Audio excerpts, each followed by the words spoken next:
Hello there. What is going on, everyone? Today we are going to be building a Republic Armada fleet using Ryan Kingston's Fleet Builder, and this one is going to be from my red painted fleet that I've been sharing pictures of on social media. If you are a patron, look for a tournament report, see how this fleet flies up on Patreon for early access, which A-Wing level patrons and above gain early access to those. Also, if you guys are new here, be sure to enter to win that $25 Amazon gift card giveaway. You just have to be a subscriber and leave a comment on this or one of my videos. I would love to know your thoughts on this build. So the idea of this build is I wanted to find a way to use one of each ship. The challenge was because I had painted one of each ship and I wanted to fly them all together. So sometimes, we are driven by a mechanic, sometimes we're driven by a commander or a new combo of, some new upgrades and old upgrades working together, or some kind of squadron, redundancy. But this time I'm driven by the painting, the hobbying aspect of this game, in that I painted a bunch of ships, kind of like this consular armed cruiser, that Senate paint job with everything being red. I painted a whole fleet, at least one of each ship. Actually, I painted a couple of consulars this way, but I wanted to do one of each ship in the new paint job, just to be able to kind of show it off a little bit and have some fun in that regard. And I had some difficulty because one of the things that, I have no problem putting, a Venator and an acclimator together. Hey, they're both carriers. Those work great with a heavy, lots of squadrons. That's going to work well. But then I have to have two smaller ships also. So 4 ships is a little bit harder with a really high squadron bid. It's a little harder to do that. If I wanted to do 4 ships, well, I could do maybe 4 Pelta medical frigates or something like that. That might work, but that doesn't fit the requirement of being one of each ship. So I had a lot of build ideas that used 3 ships. A Venator, an acclimator, and a Pelta, or a Venator, an acclimator, and a consular. Especially if we went with maybe the cheaper consular armed cruiser and upgraded it with the Radiant 7, so it could now do the fleet support like the Peltas do. And so I went back and forth, having a very difficult time trying to find function of a way that I could put the Pelta in here and have it not seem like a completely more expensive version of a Radiant 7 Consular class armed cruiser. And so I came up with a way to do that, and a lot of it had to do with the engineering value on the Pelta, as well as its built-in support functionality and some of the upgrades that it has, and that's what we came up with. So let's go ahead and start putting out my ships, because I do have one of each. All right, so for the Venators, since I had 4 ships, I had a little bit less in the squadron department, so I was able to save a little bit of points by doing a Venator 1. This one's going to be my flagship. My commander here is going to be Obi-Wan Kenobi. And I decided to do Obi-Wan Kenobi because with the Pelta, I was going to be using his engineering value, and I went with a Pelta transport frigate, a little bit cheaper, because he was going to run, the Pelta was going to run projection experts, and that he was going to be supporting the fleet in 2 different ways. One way was with projection experts, and the other way was by fleet support. So I was going to have 2 ways to help out the fleet. And I figure that fits with Obi-Wan Kenobi, and that he is trying to preserve shields and keep the fleet alive a little bit longer with his basically damage reduction that he's applying to the fleet whenever they use a redirect token. And since all of the Republic ships do have a redirect, I figured this might work fairly well together. So we start off with that. I also want to point out every ship in this fleet is going to have the expert shield tech. And so this is going to allow us to just cancel 2 damage if we would like. Even when shields are gone, if we have a green redirect, we can spend it with Obi-Wan. so I like this redundancy and this this tech that I have going on right here. I do have the consular. I decided to go with the Charger C70 since I didn't need to go real cheap, and I didn't need to go super support with the consular because I already have a Pelta. I went with the consular C70. And this one, they've look they haven't really used a whole lot of C70s yet, but they've got 2 red on the side and 2 red in the front. So double arcing wouldn't be too bad. I'm like, let me just go for consistency. Let me go for linked turbo lasers on this one, and of course, like I said, an expert shield tech. So we've got expert shield tech everywhere so far. And there's one more that I'm going to run. We have our acclimator. Our acclimator 1 is only 66 points. But I want to run an acclimator 2. Since I won't really need heavy squadron stuff, I want to run an acclimator that's going to be more of a gunship. And this guy has a whole extra die in the front, so I decided I would try to make this acclimator 2 a little bit more like the Republic version of the Patriot Fist by giving him swivel mount batteries. He's got some decent red dice. He can throw a lot of dice out of his front arc. He can do really, really big damage, but can't really attack very much out of the side because of the swivel mount batteries if I point the swivel mounts forward. And of course, he's going to have expert shield techs. Now, there's one more thing I'm going to put on him that kind of works into the whole damage preservation and projection expert kind of thing onto this particular build, and that's the Implacable title.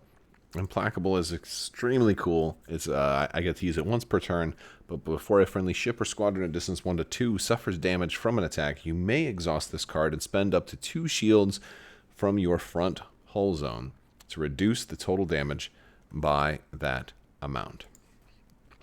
So I can basically spend my I can spend shields reduced to from somebody else. I can then use the Pelta to replenish the shields on the acclimator, and kind of you can kind of see the tech a little bit at work here. And we do have on the Venator one, we have a fleet support. And there's some pretty cool, fleet command. I'm going to run something that normally doesn't get taken very much, but we're going to run shields to maximum. Shields to maximum is going to work in this build because I have so many different ways of spending shields on multiple different ships, right? If you attack my flagship, which of course you should want to, I can absorb some of that on the Implacable and take the rest on my flagship. I can then I can push some shields over from my transport frigate, and then next turn everybody gets 1 back. Now those 3 ships by tech just all worked together. The Consular can kind of fit in wherever, but he's kind of there just to be a flanker and to fit the theme of the deck. So he's there, maybe an objective hunter, something along those lines. All right. We have a couple other upgrades that I'm going to put, and I'll start at the top here. The Venator is going to have some upgrades. We're going to run assault proton torpedoes, and we're going to run the SFAT. The SFAT. We're going to run the SFAT, and we're going to put XI7. Stop and redirect is always a nice thing, especially when your modification is already consumed by this SFAT. So basically, this guy has a decent amount of firepower now. He's got a little bit of a lot of stuff. He's got some defense. He's got some defense for the fleet, and he's got some firepower and a little bit of range with this SFAT. So that's what the Venator is packing right there. Don't really have much else. There's more I'd like to put, but points is certainly a limiting factor. We don't have much in the way of re-rolls, and that's kind of a bummer. It would have been nice to also fit ordnance experts or something like that in there, but I just don't have enough black dice to really make it work, because again, I'm only going to be rolling like the 1 black die at long range, so it's like maybe it would work, but I just didn't have the points for it. All right, the Pelta is going to run parts resupply. Parts resupply is actually a pretty nice support card, and it's going to work really well here with shields to maximum. It's going to allow that guy to trigger a couple extra times. It's also going to toss engineering tokens on potentially the whole fleet. So if this acclimator is absorbing damage for other people, he can keep replenishing that front shield to keep Implacable loaded, so to speak. Also keep himself alive. He's a powerful gunship. The acclimator is also going to run one more thing. He's going to run the assault proton torpedoes, because with swivel mount battery, we get black dice at even long range. So like this list kind of has 2 ships that can throw black dice at long range, one with the SFAT and one with the acclimator. and swivel mount batteries. So that's certainly got a lot working for us. We're getting pretty close. We do have a little bit of room left for some squadrons. So for this one, I'm just going to run 2 V-19 Taurens and 2 BTLB Y-Wings. That's going to put us up to 398. We have a little bit of a bid for first player, but it also makes us pretty well-rounded. All right, we're a little bit light with squadrons, but not so much that we can't at least defend ourselves against squadrons. We're a little light, but not too bad. If we go up against a squadronless build, we have a lot of damage that we can potentially throw. Between the bombers and the V-19s rolling black dice against ships, we can do some damage to ships this way. Not a whole lot, but it's pretty cheap. It's only 44 points worth of squadrons. It gives us also 2 extra deployments, which is also helpful. And then we won't need that many activations. We can have the Acclimator just drop a squadron command once or twice. We can have the Pelta, or everybody else can just maybe get bank a token fairly early on. We just don't need that much as far as squadrons. It's not, if we lose a dial, we're not crushed that way. Or if somebody does hit us with slicer tools and they give us a squadron, well, hey, we can at least put it to work now. As far as upgrades are going to go, nobody ever picks there's not crazy good red ones. I think targeting beacons is good, but surprise attack seems pretty nasty.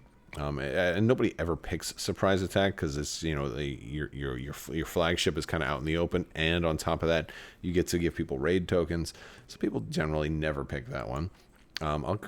Pick fire lanes as an option. I do have a lot of forward arc facing ships, and I also want to know where to point this Acclimator to, the Implacable. An important thing about this list is this guy has to be very close. I kind of want the whole fleet to fly close together because so many things, depend. Like I want projection experts. I want this guy within the Pelta here within range 1 to 5 of everybody. I want the Venator close to the Acclimator here because Implacable, you have to be 1 to 2, and that's pretty close range. So they kind of have to be flying side by side for Implacable to extend his shields around another ship. So I kind of want everybody close together, and it can be hard to, you have to kind of point everybody to be close together to make that really work. And at least with an objective like fire lanes, I know where the battle's going to take place, so I have a lot of flexibility on where I'm going to set up. It also can score a ridiculous amount of extra points that way. And then for our blue, I'm going to go with a fun one here. I'm going to go with Dangerous Territory. I like Dangerous Territory because I do have, a large and a medium ship. I have I've got a little bit high on the ship count, but also, so I like being able to not have to worry about landing on obstacles and just be like, I can now just, ignore obstacles, just land on them and laugh about it. But it also gives my consular a really great function in that since he's the one that can break away from the fleet, that now he can go pick up all those. And it also gives me the option to maybe drop one kind of close to my opponent but kind of far off in the distance, and maybe that they send an important ship off to go pick it up depending on how their fleet layout is. If they don't have any throwaway ships, maybe I tempt my opponent to split his fleet or her fleet, and now all of a sudden I get the whole divide and conquer aspect. So, Dangerous Territory is a fun one, but I really just like the comfort of knowing that even if I land on a rock, I'm not going to be putting any face-up damage on my flagship or something to that effect. So this is, it's not a super flashy build. It's not a big, a big dagger in the heart of an opponent with tremendous damage. The damage output that I have is just mediocre. 2 of my ships have some black dice crits, but they don't have black dice rerolls. All right. So I'm kind of counting on those just naturally rolling, and I might get them, I might not. But I do have a lot of defensive potential. This is a very defensive list, and it's a great way, I think, to make the Pelta do some work between giving out engineering tokens, using its own high engineering value to replenish shields on nearby ships.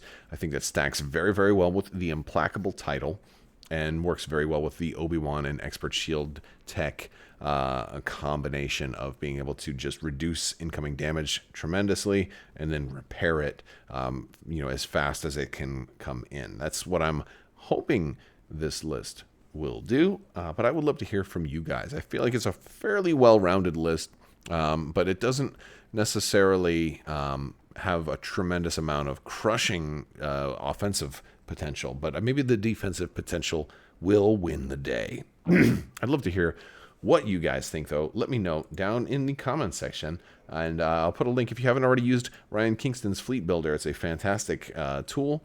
I'll put a link to that in the video description as well. I hope you guys have a wonderful day. Big thanks to my patrons. You guys are absolutely amazing and help make this channel possible. So thank you for your continued support. And always remember, Obi-Wan Kenobi has the high ground, so you'd better apologize and buy him a pizza.